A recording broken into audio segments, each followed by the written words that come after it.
কিন্তু যাদের বাড়ির সংখ্যা জিরো, যখন এইটা নিয়ে সংসদের ভেতরে আলোচনা করা যাচ্ছে, আগামী দিনেও যাবে, বা যখন কমিশন 30 জনের একটি প্রতিনিধি দলকে ভেতরে আসার অনুমতি দিয়েছিল, তাহলে এই কর্মসূচিটার কি দরকার?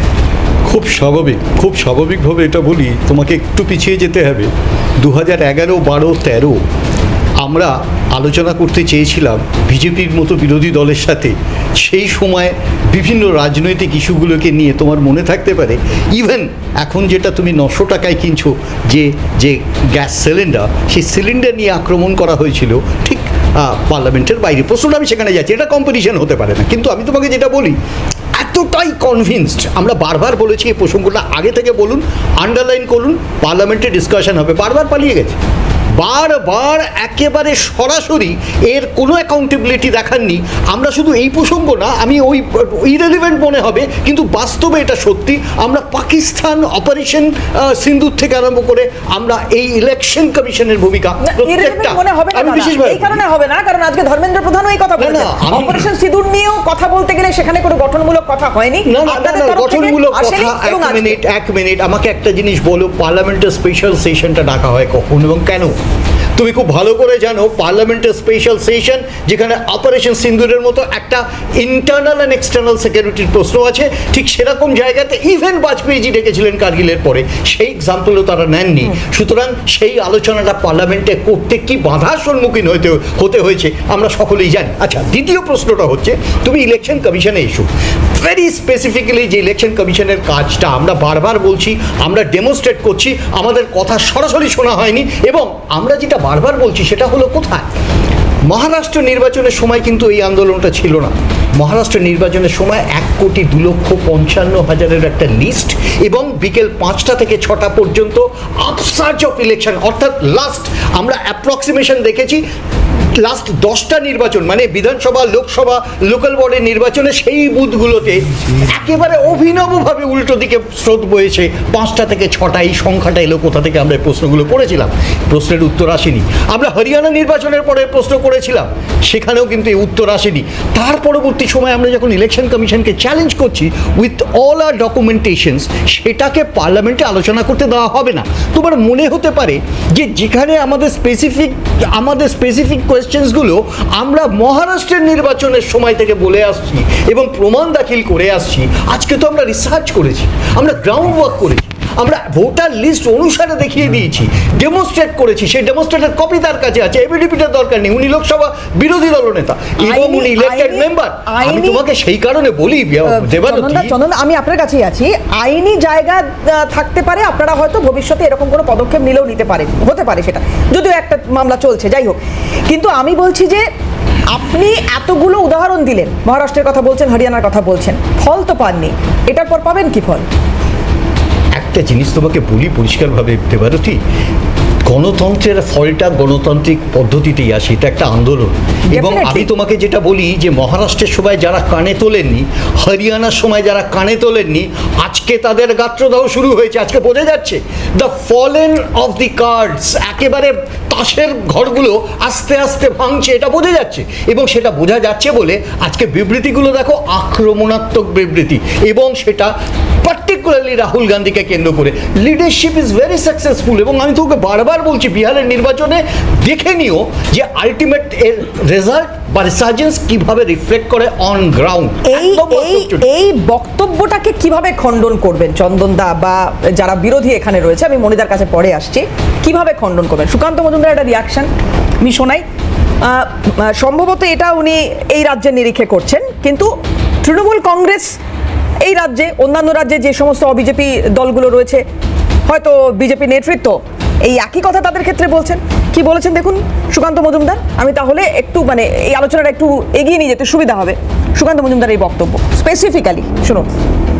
বিরোধীরা তো এর বিরোধিতা করবে, এটা অত্যন্ত স্বাভাবিক। কারণ যদি এই এসআইআর এর মাধ্যমে যেভাবে একের পর এক অনুপ্রবেশকারী মুসলিমদের নাম বাদ চলে যাচ্ছে, এই নাম বাদ চলে গেলে তো তৃণমূল কংগ্রেস সকল বিরোধীদের তো অসুবিধে। এই জন্য তো গাত্রদাহ আসল জায়গায় হাত পড়েছে। হিন্দিতে একটা কথা বলে না, দুক্তি রাগ পে হাত পান না, তো ওই দুক্তি রাগের মধ্যে হাত পড়ে গেছে, সব ছটফট করছে। চন্দনদা একটু আগে গাত্রদাহের কথা বলছিলেন যাদের, এখানে তো সুকান্ত মজুমদার বলছেন গাত্রদাহ আপনাদের হবে মুসলিম অনুপ্রবেশকারীদের নাম যদি বাদ যায় এসআইআরে। একেবারে পরিষ্কারভাবে বলি, সুকান্তবাবু খুব ভালো করে জানেন এবং উনি জানেন দীর্ঘ সময় এখানে রাজনীতিটা কংগ্রেস বিরোধী, মুখ্য বিরোধী, সেই সময় থেকেই বলি আমাদের এই অভিযোগের প্রশ্ন একেবারে নেই এবং কেউ কখনো আমাদের 30 বছরের শাসনে কখনো বলতে পারেনি অনুপ্রবেশ, কারণ সেই অনুপ্রবেশের একটা নির্দিষ্ট সংজ্ঞা ছিল সেই সময়টাতে। খুব ভালো করেই জানো যে এখানে শুধু অনুপ্রবেশ না, এখানে প্রবেশেরও প্রশ্নটা ছিল এবং যেটা আমরা অ্যাকসেপ্ট করেছি। আমরা জানি যে এখানে রিফিউজি এই একটা ব্যাপক রকম আফসার ছিল ওই সময়টা। কিন্তু আমি একটা কথা বলি, উনি বর্ডার স্টেটে থাকেন, উনি ওনার নির্বাচনী কেন্দ্রেও বর্ডার স্টেট, উনি খুব ভালো করে জানেন এক্স্যাক্ট ক্যারেক্টারটা কোথায়।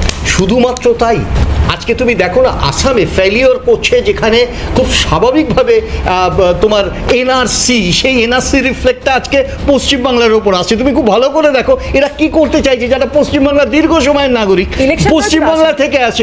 আমি বলছি উনি যে প্রমাণগুলো করছেন সে প্রমাণটা তো ওনাকেও দিতে হবে। মানে দেখো, আমি যদি অ্যাকাউন্টেবল হই, উনি বুঝে যান যে আমরা তৃণমূল কংগ্রেস সবাই মিলে অনুপ্রবেশ ঘটিয়ে নির্বাচনে জিতি। পরিষ্কারভাবে উনি এই কথাটা বলুন যে আসামের ক্ষেত্রে অনুপ্রবেশের ক্ষেত্রে কার ভূমিকা ছিল এবং আসামে কংগ্রেস সরকার সরে গিয়ে বিজেপিটা এলো কিভাবে। উনি শুধু নিজের রাজ্যটা দেখছেন, বুঝছেন, বোঝাচ্ছেন, ভুল বোঝাচ্ছেন। দেখুন, আমাদের যখন বিহারের এসআইআরটা হলো, সেই এসআইআরে 88% মানুষের যখন রিভিশন হয়ে গেছে বা রিভিউ হয়ে গেছে, সেখানে সংখ্যাটা ছিল বাদ দেওয়ার 35 লক্ষ। রিমেনিং যে 12% যদিও হয়নি, 99.8% হয়েছে, 11.8%। সেখানে সংখ্যাটা দাঁড়িয়ে গেল 56%। অর্থাৎ 77 লক্ষ মানুষের মধ্যে 21 লক্ষ মানুষের নাম বাদ চলে গেল। রিমেনিং তার মানে বোঝা যাচ্ছে বাংলাদেশি কত ঢুকিয়েছিল ওখানে। এইভাবে বলবো কি, এইভাবে কি বলা ঠিক হবে? ফলে যে নিজের সরকারের বক্তব্য নিজে কাটছে, তার বক্তব্য নিয়ে আমরা কি বক্তব্য রাখবো? উনি তো একজন অধ্যাপক, উনি নিজে জানেন না যে শুভেন্দু অধিকারী একটা মহা ভুল করে বসে আছেন। 17 লক্ষ রোহিঙ্গা নাকি পশ্চিমবঙ্গে ঢুকে বসে আছে, যেখানে পুরো পৃথিবীর রোহিঙ্গা জায়গা হচ্ছে 14 লক্ষের কিছু বেশি, এবং সেখান থেকে নাকি 7 লক্ষ ডেটা বলছে, ইউএনের ডেটা বলছে যে 7 লক্ষের কিছু বেশি মানুষ নাকি অন্যদিকে গেছে, সেটা কেউ বাংলাদেশে, কেউ মিয়ানমারে। এবার ভারতের ক্ষেত্রে আবার কি করেছিল, দিল্লিতে নাকি এক বিখ্যাত মন্ত্রী, পরে অমিত শাহকে বাধ্য হয়েছিল কিছু বলতে, ওদের বলেছিল আমরা আবাসের ব্যবস্থা করে দিচ্ছি। আমরা বলিনি, মন্ত্রী, বিজেপির মন্ত্রী বলেছিল, পরে আবার তাকে ঢোক গিলতে হয়েছিল, কারণ অমিত শাহ বলেছিল না এসব বললে হবে না, তোমার পয়েন্ট চলে যাবে। কিন্তু তখন কিন্তু এরা পশ্চিমবাংলার কেউ কিছু বলতে পারেনি। আমাদের মুশকিল হচ্ছে, তুমি ভাই এসআইআর করো, তুমি ভাই যা খুশি করো, কিন্তু তোমার ন্যায্য ভোটারদের বাদ দেওয়ার অধিকার আছে কি নেই, সেটা তুমি কিভাবে ঠিক করবে? তুমি যেভাবে রোহিঙ্গাদের কথা বলছো, যেভাবে তুমি বাংলাদেশি অনুপ্রবেশদের কথা বলছো, তোমারই দেওয়া কার্ড নিয়ে, অর্থাৎ জাহাজ প্রতিমন্ত্রীর দেওয়া কার্ড নিয়ে নয়ন বিশ্বাসটা গিয়েছিল বাইরে, সেই কার্ড তো ছিঁড়ে ফেলে দেওয়া হয়েছে। তুমি এখন সিএ এর জন্য ক্যাম্প বসাচ্ছ বাগদাতে। কেন বসাচ্ছ সিএ এর জন্য ক্যাম্প? কি উদ্দেশ্য তোমার? তুমি দিনের পর দিন সিএ নিয়ে যে প্রচারটা 2004 সালে তোমরা ঘা খাওয়ার পরে 14 সালের পর থেকে শুরু করেছো, সেটা একটা দিক। তাহলে তুমি আজকে বাংলাদেশি অনুপ্রবেশকারী বলছো, 14 থেকে 19 সাল অবধি 14,880 জনকে বাংলাদেশি নাগরিক, যারা বাংলাদেশি, তাদেরকে ভারতীয় নাগরিকত্ব দিলে কেন? তার মধ্যে মোর দ্যান 500+ মুসলিম। এবং অভিষেক বন্দ্যোপাধ্যায় তো এমনিও বলেছেন যে ইলেকশনগুলো হয়েছে এর মাঝখানে, এটা তো আমরা প্রথম দিন থেকে বলে আসছি যে জাহাজ প্রতিমন্ত্রী কি তাহলে অবৈধ? প্রধানমন্ত্রী কি তাহলে অবৈধ? যারা এতদিন ধরে ভোট দিল তারা কি অবৈধ? অর্থাৎ নাগরিক একদিকে এই অবৈধ ভোটার করার চক্রান্ত, তাদের ডি ভোটারের মাধ্যমে এনআরসি কোথায় করবে কিনা চক্রান্ত, ভয় পাচ্ছি আমরা। আজকে তুমি দেখো কাউন্সিলরদের বাড়িতে বাড়িতে, বিজেপির কাউন্সিলরও বাড়িতে বাড়িতে, বিজেপির যারা পঞ্চায়েতে রয়েছে তাদেরও বাড়িতে বাড়িতে লোক ছুটে মরছে, ওই সিএ এর ক্যাম্পে লোক ছুটে মরছে। কেন এই ভয়টা পাবো?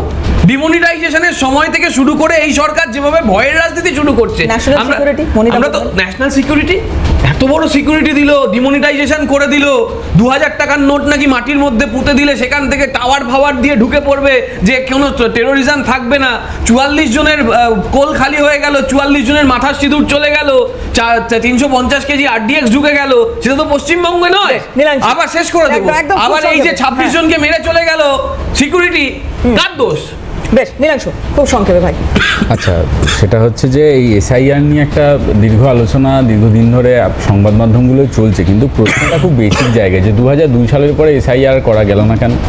আদমশুমারি 2011 সালের পর চন্দনদা যা বলছিল যে 10 বছর অন্তর অন্তর এই আদমশুমারি প্রত্যেক বছর হয়, সেন্সাস যাকে আমরা বলতাম, সেখানে বহু ক্ষেত্রে কিছু কম বয়সী ছেলেপুলে তাদেরকে নিযুক্ত করে একটা অটোনোমাস বডি হিসেবে তাদেরকে কাজ করানো হতো। সেটা 2011 সালের পর আর করা গেল না কেন? আর তার থেকেও বড় বিষয় হচ্ছে যেটা বিজেপির মূল অভিযোগ এই রাজ্যের ক্ষেত্রে কিংবা অন্য কোনো যে কোনো রাজ্যের ক্ষেত্রে, যে জালি ভোটার কার্ড কিংবা ভুয়ো ভোটার। একদম বেসিক জায়গায় প্রশ্নটা হচ্ছে যে ভোটার আজকের দিনে বুঝলাম প্রযুক্তির যুগে যে কেউ ভোটার কার্ড বানাতে পারে, সেই ভোটার কার্ডটা কি এনলিস্টেড হবে? আমি আজকে নীলাংশু পাঁজা, আমার ভোটার কার্ড আছে, আমি আরও 50টা অমুক পাঁজা, তমুক দাস, তমুক মিত্র নামে ভোটার কার্ড বানাতে পারি, সেটা কি এনলিস্টেড হবে? যদি এনলিস্টেড হয়ে থাকে তাহলে নির্বাচন কমিশন তাকে এনলিস্ট করেছে, তাহলে নির্বাচন কমিশন যাকে এনলিস্ট করছে তার মানে সে তাকে এই সার্টিফিকেট দিচ্ছে, এই সার্টিফাই করছে যে তুমি আমার দেশের ভোটার, তুমি আমার দেশের নাগরিক। তাহলে এই ব্যর্থতাটা কার?